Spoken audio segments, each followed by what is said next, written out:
Hello, everyone. One of the goals I had with this podcast was to have very good conversations with people outside the church. So we are having that, the real world type of talks that people have when they wander outside the church. It's not just an insider conversation.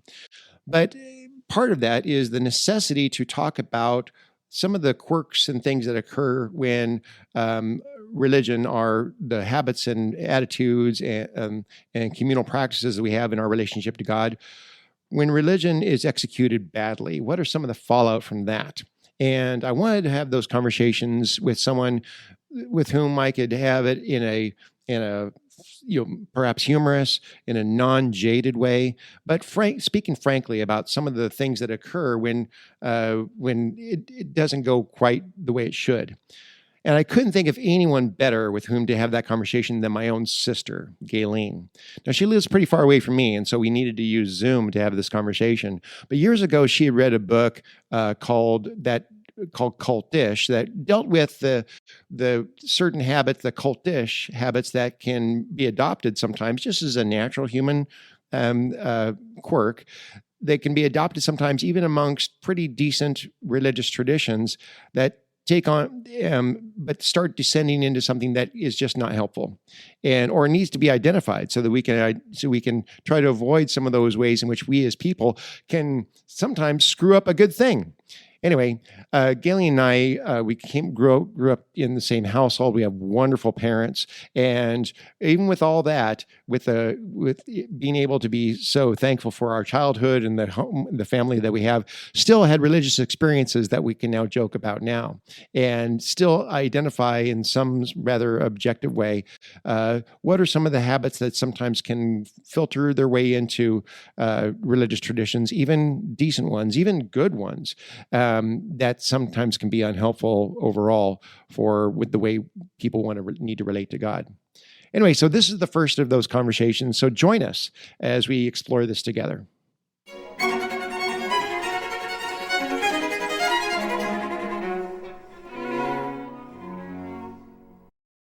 All right. Okay. This is fun. I know, right? So, okay. Well, I appreciate you talking with me. It's funny because we had some time ago had the conversation about, but you had read a book that was entitled Cultish. Yes. And I wanted to dive into that a little bit. And the reason why I wanted to kind of preface this a little bit. You're familiar with Leah Remini, yes. who had that TV series on Scientology and the aftermath. And as I watched through all that, I became riveted over time because it was very interesting to me. Obviously, I've taken a career path whereby I see the value and the positive aspects of religious practice. Right. But at least as much as I consider there to be all these positive aspects of human expression contained in all these practices, specifically as it relates to how you relate to the divine and so forth, the dark side of that is it's just as harmful as it can be. It can be just as harmful as everything I claim to be beneficial. And so when someone is harmed by religious practice, the most often the reaction that they have is not, let me go find some positive expressions of, some positive examples of religious expression. Most often the reaction is, screw this. I don't want to do with this at all, or any religious practice at all. Right. And as a result, I felt like frank conversations need to happen about the harm that happens from bad religious practice. And I just think that we have to be very upfront about it. We can't shy away from it. And so I think that's part of a responsible conversation that people have, especially the insider conversation. Most often people who are the insiders, they don't want to talk about those things. They're like, oh, we just have great experiences here all the time. Right. Yeah. But I had a great professor one time who said, many people are looking for a perfect church, but if you find one, don't join it, for crying out loud, you'll ruin it. Yes. Yeah. Because if it's got people in it, it's going to be funky. So could you tell me a little bit about the book you read, and you will use that as a catalyst to get into some of our fun experiences growing up too. Yes, personal experiences. Yes. So to be perfectly transparent, I read this book quite a while back. It's been a few years. And also on that note, I have a very weird obsession with cults. I don't know why it is. I watch a lot of cult documentaries. I don't know why. I just find it fascinating. It's like that or true crime. Exactly. And then when it's mixed together, even better. So did I tell you I have close association with a pastor who's still serving a life sentence for killing his wife in Texas? No. Yeah. No. You. This is like a whole other discussion. Wow. Oh, I know. No. You could Google a pastor by the name of Matt Baker, and I was watching one of those true crime shows one time, and I came across the Texas murder pastor. Yeah. And he had apparently he'd gone weird and decided that he wanted to have a mistress and try to get rid and to get past the idea that that he's married. He actually eventually he's found guilty of murdering his wife. Well, Matt and Carrie, these are people that we had over for dinner, and our kids had played with their kids. What? Really? Exactly right. So no, yeah. So when you talk about true crime and weird religion coming together, exactly. Yeah. So, I mean, I think that the book was very interesting to me. So when I knew we were going to do this, I went back and I listened to parts of it with the podcast the audiobook to refresh my memory. And actually I got a lot more out of it with certain things that I found really interesting and wrote down a bunch of notes. But things I think that hit me this time that I didn't pick up on as much before. So many things, but one thing I guess I hadn't thought about before is this idea of that only certain people, there's a certain type of person that, and I felt like this, I had this bias. I've always had certain type of people that would get sucked into a cult. Like I've always been fascinated with how does this happen? What is going on? And even watching documentaries about cults, it's like has recently stood out to me. A lot of these people are well educated. They're not all coming from a life of trauma or broken families or whatever. And why is that? What is it that makes people susceptible? And I think that's what stood out to me the second time around was trying to understand.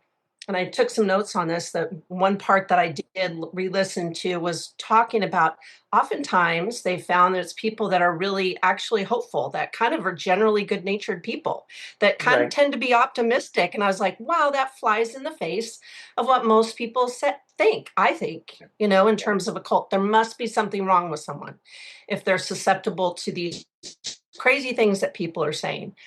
And it's just not that easy. It's complicated, like life is. It's not there's not a one type of person that's going to be, susceptible to that, and for different reasons. And sometimes people, they're good. They just, slowly hear things that they're optimistic about the world and they believe some of these things can happen. So that stood out to me. And I really enjoyed that book, but also the part of it about language. And you and I have talked about this before, growing up in the church and, evangelical church, and how just the church speak, so it's that kind of language, stuff is just fun. And yeah, exactly.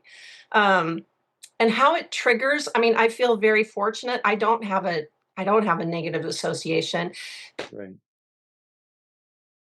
In my head, I'm thankful for that because, like you said, a lot of people run the other way if they have negative experience.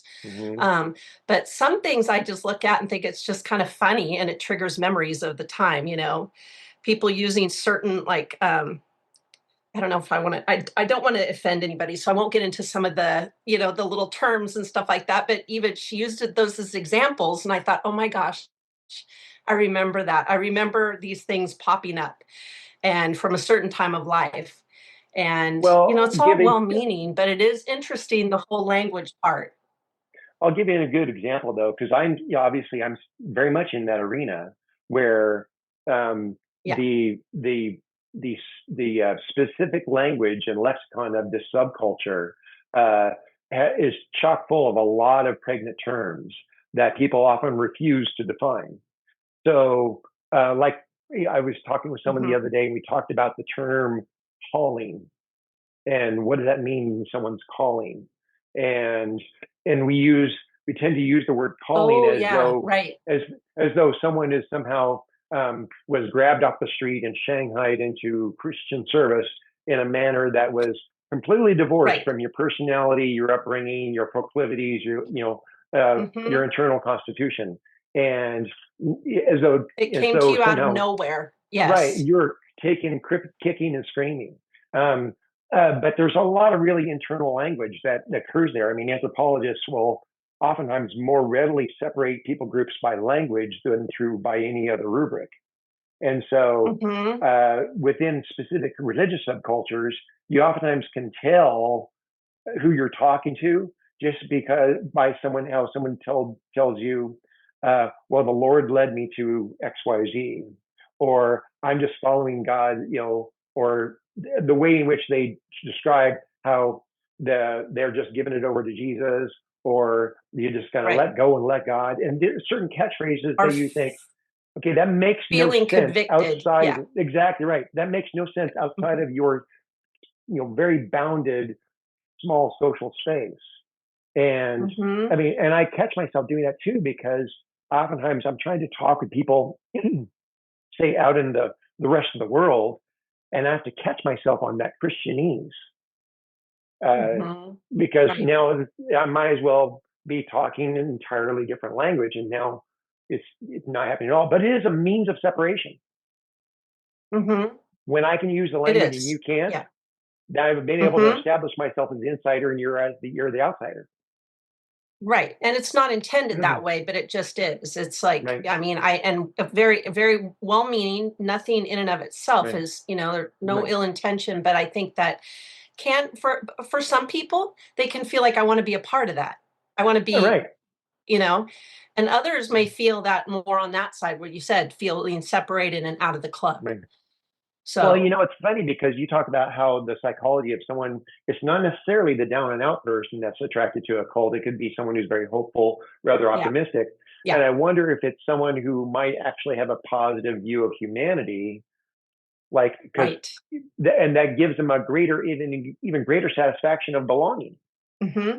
I think so. In fact, that's funny. I remember that part of the book. I think I took notes on that when she mentioned that. It did. It had a lot of people, case studies, people that maybe grew up in a family of parents that were, activists or, very involved in the community, which really kind of flies in the face of what I think conventional thought is on that. You know? Well, the idea of cultish is that when we look at religious practices, oftentimes we're trying to avoid being uncharitable and just, say, oh, something did something quirky, so that's Jim Jones and Guyana, right? We're trying to stop short of just equating them to, the Branch Davidians in Waco, or, or Heaven's Gate and Hale Bop, so forth. Right. We're trying to stop short of that, but we look at some of those tendencies and go, okay. Controlling mechanisms, isolation from others. I remember specifically growing up, sometimes we could be in a youth group where I'm sorry, I don't want to trigger you too much, but no, I agree. And youth group, and there's very much the in group, out group, right? You're the youth group. You're in the youth group because anytime something's going on with the youth group, you want to be there, because if you're not a youth group, then you're obviously out someplace doing something untoward or what you shouldn't be doing. And so everything being in the youth group is possible. And as a result, those who were the youth group for every event, there's a hierarchy of spirituality that occurs there, right? Exactly. Are you going a couple times a week or just one time a week because your parents are making you go when you're in junior high? Yeah, I mean, definitely. I think it was more subtle, but that was definitely the case. and some of it, I don't know how much of it was just me feeling like I'm not kind of living up to the whatever that standard was at the time, Uh-huh. when you're a junior hire and you're already feeling like you're not sure Right. if you're part of the club or not, you know, whether it's school or at church. So it was really interesting. Well, Yeah. if you failed to bring all of your rock tapes to the burning somehow, to that to Somehow. that to that Yeah. tape burning and to that record burning, it's Oh more than my likely goodness. you were listening to something that was, if you played it back, you were listening to something with backward mastering at home. Right, exactly. I mean, and then going back to, I feel like there's so much, so much positive, but there were some of those things that now, I mean, this book really kind of took me back, and she was talking about that time period Right. and the Mm-hmm. satanic panic time period, which Right. was my era. I mean, Yeah. I don't Yeah. know if you may have been that might have been a little bit before you, but it was full force at that time. Well, that extended well into the early '90s. Yeah. And a lot of reputations were destroyed over Ugh, people accusing daycares of, there was a demon under right. every rock. Right. And Yep. but I remember specifically, I think it was someone asked, Motley Crue, why do you have a pentagram on just about every album cover? And they were hoping to get something of their satanic background, and their view Mhm. was sells records. I mean, It sells records. they were capitalists who just wanted Mhm. to be edgy. And did I tell you I took Jessica to a Kiss tribute band? Oh, you did. Yes. And Yes. this I was at love the that. Redneck Country Club, and she was just mortified. She was Yes. just mortified because she's like, "This was your childhood. How did you survive this?" I mean, I because I I thought, don't know, Aaron. How did we survive? How did we make it through with a total sense of humor about it? Because, even at the time, it seemed a little bit odd to me. I just felt like, why are we, it's divisive. It's right, not bringing people together. And I'm thankful that I mean, I could laugh about it. It just right, seemed odd at the time. But I mean, in a way, it just was another level of trying to, I mean, I don't know if control is the right word, but enough, it was a dividing point. There's like hmm, us versus them. right, And I think that's another thing. I almost felt like this book was just like she tried to put too much into a book that could have been okay, separated out into multiple books. It's very okay, good. But there are some things that I wish she spent a lot more time talking okay. about. Um, but overall, it's really, really fascinating, I think. Um, Well, because I there's wonder. value. Sorry, I'm go sorry, ahead. she was talking about just the difference. Okay, there's the extreme cults, the differences between, and this Hmm. is probably obvious, between groups that want to have a sense of belonging, and they Yeah, have their rituals, their certain language. The difference is with something that's harmful is that you're not going to be shunned if you right, leave or you do something different. You may feel a little guilty because you don't go to Awana or something like that every week, right. or something else, uh, you know, activities involved in the Uh-huh. church. But it's not. That's just nobody's going to excommunicate you because of that.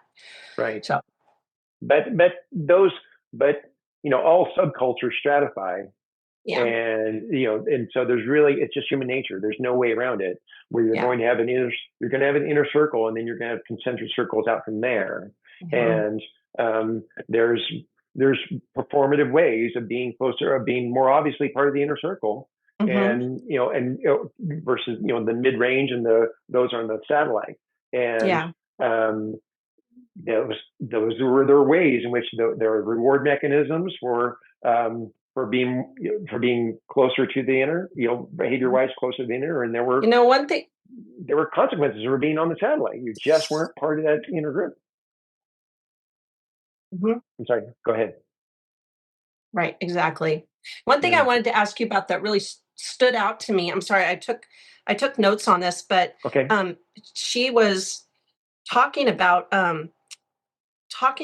like how it's important. Like all groups seem to have their, they have their language, and their way of speaking and certain, and some of it is like, talk even through in prayer and talking about being convicted and led and, some of those things that we're used to and that that terminology.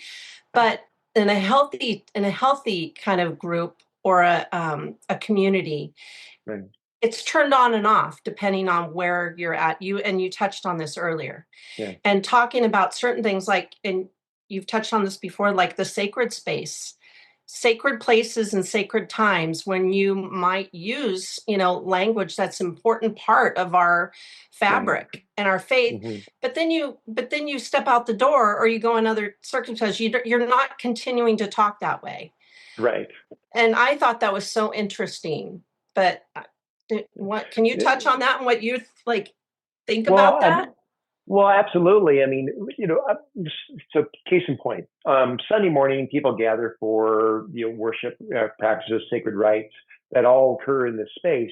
And that's actually a place of comfort and a place of intimacy such that people ought to be free to not monitor their language all the time.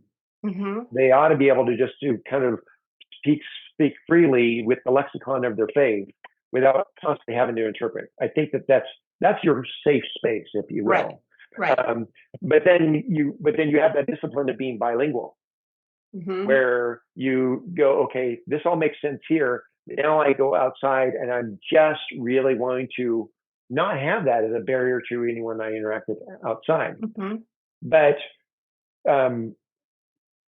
you're right, though. Spatial cues help spatial and temporal cues help you kind of keep that in check. Right. Yeah, exactly. For a good example of that, in our tradition, we still use, we use the Book of Common Prayer, which are our service, our readings from the Bible, our prayers are all taken. They're standardized in this manner. Yeah.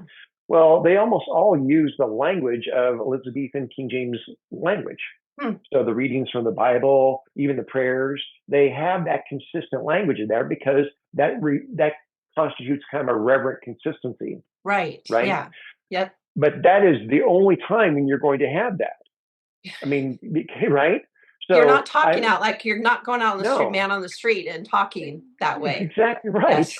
That's just going to be like that's kind of a weird interaction I'm having with you. Why you all of a sudden try to sound like, Kate Blanchett as, Queen Elizabeth and so that's where that creates those in sacred rites and sacred space and sacred times. Those are the temporal and ritual cues. Like this is the language of reverence that we're using right now.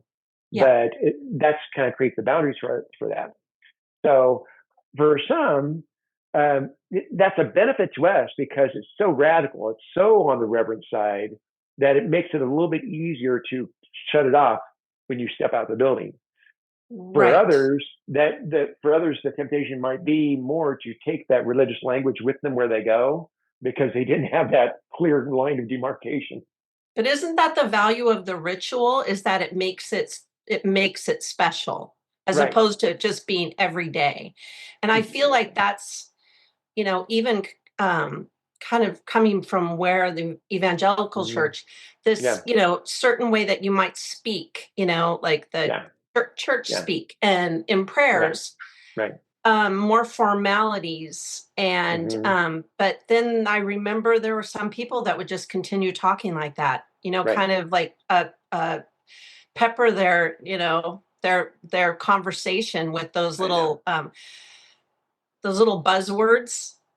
And so for a short time, I taught at a Christian school, and it was really interesting interacting with parents who would send their kids to a Christian school because they would interact with me in that language, right? Yeah. And I don't talk that way.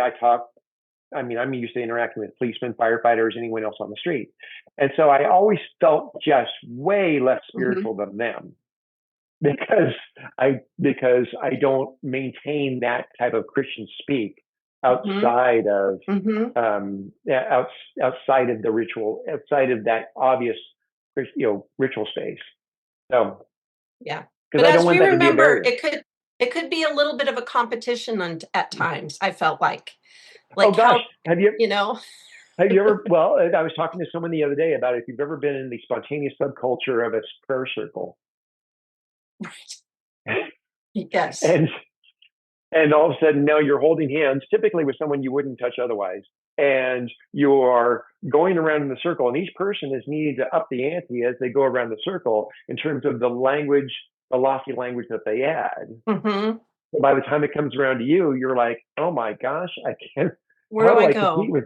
Exactly Yeah, right. And if you really exactly. want to throw everything off, you just say what they said, ditto. And Exactly. so, Ditto. Yeah, right. because right. And I don't know. It's just so interesting. That was an interesting part of the book to me. That, and I would Yeah. like if there was a follow up on the language part of it, because Right. Mm-hmm. that is something that I felt like, and it probably depends on your background. But Mm. I even to this day, I hear people saying things like to love on somebody, and I'm like, oh, I Right. remember that one. You Right. know, Exactly. Yeah. I'm just So, gonna love on them.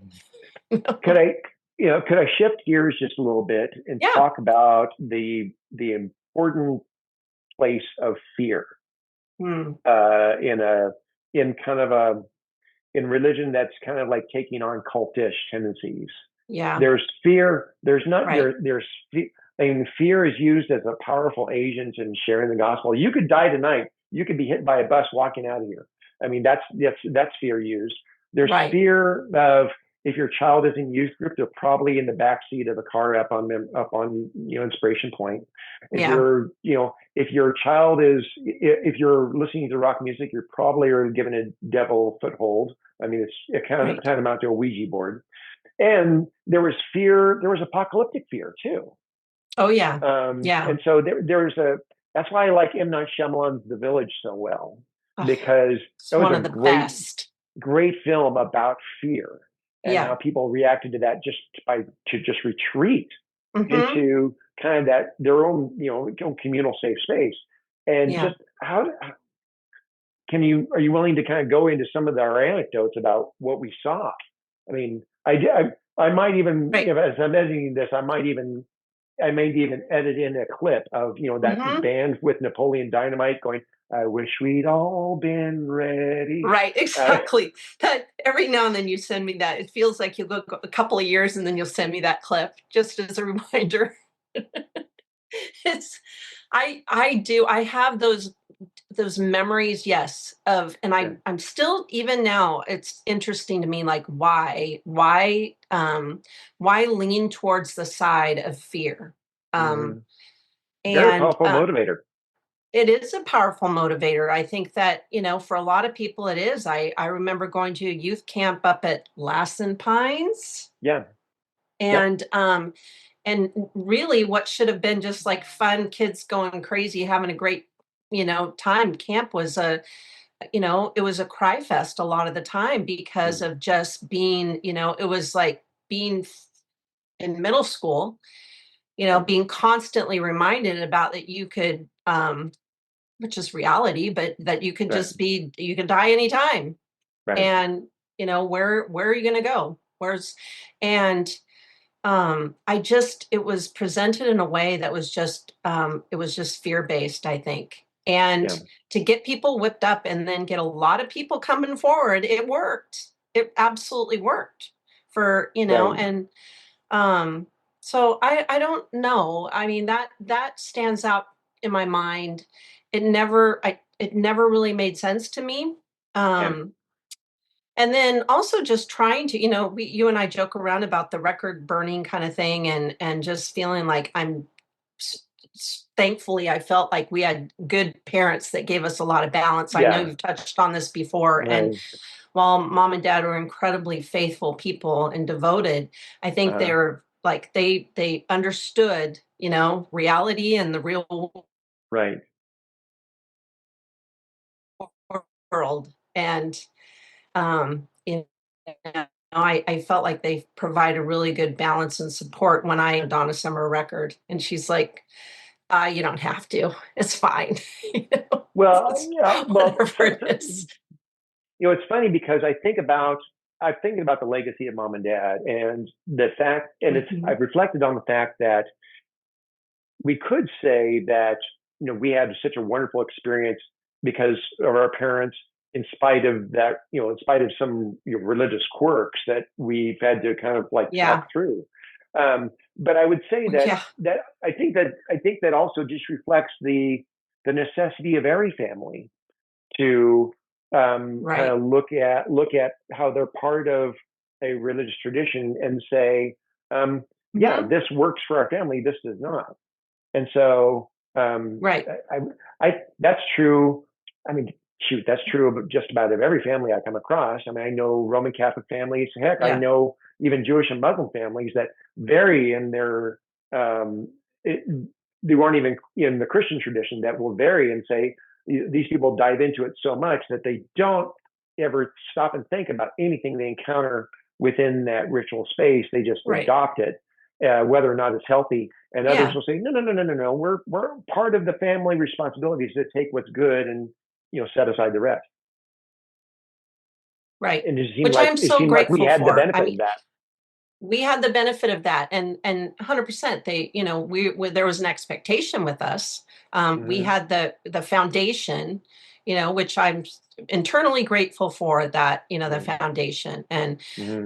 and I'm grateful, though. I'll be honest. I feel like because mom and dad were pretty open and allowed me to speak my mind and doubt things, I feel like that I don't feel like I ever had a crisis of faith, like, you know I Right. know a lot of people did that ran the other direction. Well, I Um, think I'm sorry. yeah. Well, I would say that it did affect me insofar that I became passionate about trying to separate the wheat from the chaff. Mm-hmm. Yeah. I myself wanted to take a deep dive into theology, religion, history to kind of like, you hear about this all the time. Psychologists will go into counseling to exercise their own demons. Right. And so And that's make it right, often the case.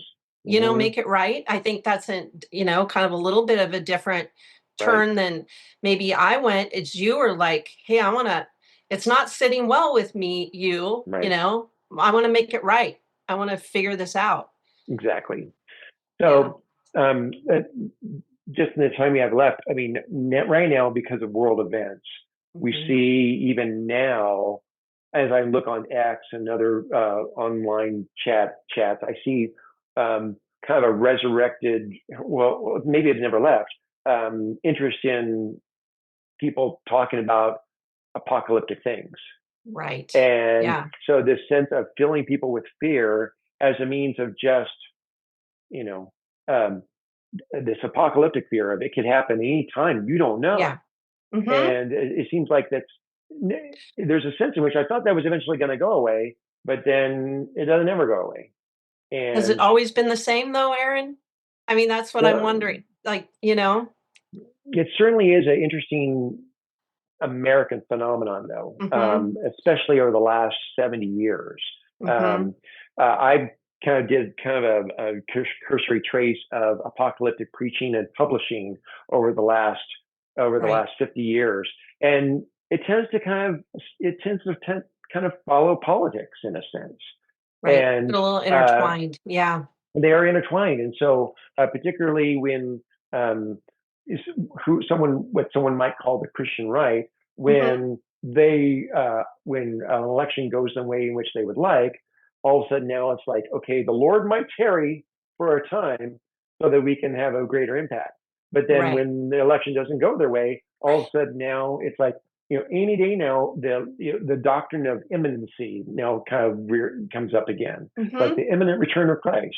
And you can follow this in Christian publishing, starting in the mid 70s, and just Mm-hmm. about every few years, that all of a sudden now it could be any time now. It's happening And again. Yeah. right, and the term that's oftentimes the term that I really got to understand in anthropology was ethnocentricity, the idea that the world revolves around what's happening in your culture. So your ethnos, Mm-hmm. your ethnic experience is so central that so goes you, so goes the world. And Mm-hmm. that was Right. one of the things that really stood out to me is like, okay, you think that God's going to, you expect that God is going to glass and just completely destroy Sri Lanka. because my local election here in the U.S. didn't go the way you want. Right. Right. Okay, you understand what you're saying now? That the Right. world's going to come to an end because you lost an election here It's in this the United States? level of self-centeredness that we Right, tend to right. have. Yes. Yeah. So, well, and that's why kind of in the sacred landscape of things growing up, and maybe I might be some more jaded than you in many ways, but in the sacred calendar, I just got Right. done talking about sacred times, and Yeah. in the sacred calendar, people talk about the high holy days, and there would be Christmas and Easter, and there's other different Yeah. high holy days. We grew up with basically two, and that was Christmas and Fourth of July. Yes, exactly. Fourth of July is everything. Yeah. It was. I mean, Yeah. Northern California. Yeah. more. I would say that more church resources and money went into that than say the Easter cantata. Mm-hmm. Uh, The cantata. I haven't heard that word in a long time. The living Christmas tree. We should do a whole podcast. Oh my gosh. Yeah. that's the I thing just is, think I have to I say try to be that careful though. yeah, I try dad to be used to, careful. Go ahead. I'm sorry. sorry, I was going to say dad used to like add to fuel to the fire because he called everything in his half joking way about being un-American. Like if you're Yeah, not like eating hot dogs that's and un-American. burgers on a 4th of July, it's un-American. That's an un-American. No, Yeah. where I probably I may sound too jaded sometimes, but the simple fact is that I do sometimes in other lectures talk about religious statism and that Yeah. way in the way in which uh, patriotism and piety can overlap too much, and as a result, uh, I mean, I love me some Independence Day. I mean, I really do. But the idea Yeah. that in many cases we celebrated that more than say Easter. Yeah. It Probably more really important things. exactly right. And so but nevertheless, that's some of the funny quirks. But I really I'm glad we're getting done with the time that we can record this. But I just wanted to have a little discussion about what you'd read and Yeah. about some of the tendencies we see because when negative religion, when those negative trends, fear, control, in-group, out-group dynamics, secret language, when these things kind of take hold, they can produce negative religion for people. And I think that Absolutely. I think sometimes, well, that's harmful to the soul. It is. And I think to have that, make it like this perception of it being a club. This is an Right. insider's club. And I think that's the mistake that, happens often. Is that we're in, you're out. You want to be part of the club. And it's Right. like, you can have people that say, yes, I do. I want that. I want to be part of the club. But then there are a lot of other people that it's just like, no, I'm not gonna, I'm gonna run the other way. So I think that is the thing that I remember that I think is concerning and to look that I personally, look out for, and not church, but any group, is when it becomes like you're either one of us and you're part of the club or you're not. And I tend to be a little rebellious. So even now. Really? Yeah. Yes. No, Yes. So well, it's funny. Recently, I read a statistic that one of the leading causes of death in the U.S. right now is medical malpractice. really? Oh yeah, No and kidding. so well, it's not just malpractice. It's also the interaction with the medical field is such where people tend to get some of the greatest viruses and so forth. It's just the idea is that people have to be very careful when they go into a hospital. They try to keep it antiseptic, but it was really surprising to me. I don't want to be caught lying about this, but it was just staggering to me the statistics related to how much that has kind of gone up the chain. But it's even that high up is Exactly right. And so, amazing to me that it's that much of yes. So that gives me pause about how religious malpractice is harmful and to people to the extent that I really want to the podcast that we're having, I really appreciate your participating in. I'm going to look for other people I can talk to then to have frank conversations about, Yeah. Where, Right. how do we avoid the ways it can go bad? And that actually helps us do it right in many ways too. Mm-hmm. So, Absolutely. Yeah. I mean, because in the end, people are searching, and that's, right. I think that's the key. That's Yeah. people do want something more. Right. Yeah. Anyways, this has been super fun. Thank you so much. All right. Thank you.